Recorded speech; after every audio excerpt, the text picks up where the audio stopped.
yang akan tercapai di Acehnya setelah MOU Helsinki ni pelajari le. Ya, ni pelajari le yang akan tercapai yang kali disepakati oleh negara Republik Indonesia dengan GAM yang ada di Aceh. Yang ni pelajarinya le, yang baru nerah hadon bak media lagi ni pegah taknya.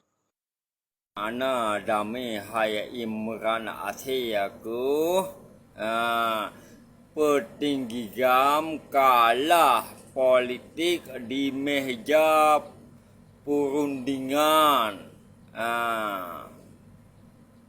di propaganda Unang Rawa yang bawa Panglima GAM di Nangrawa kadi tipu hanya menyerah untuk pengguna bangsa.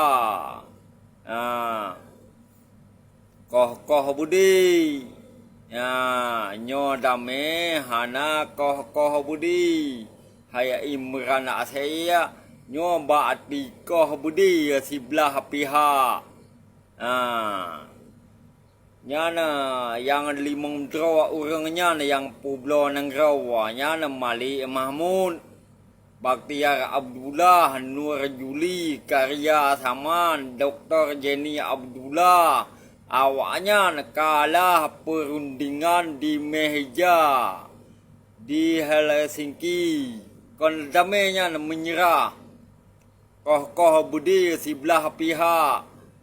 Beka pegah hanya pegah Haji Haya Imran Aceh palih ke.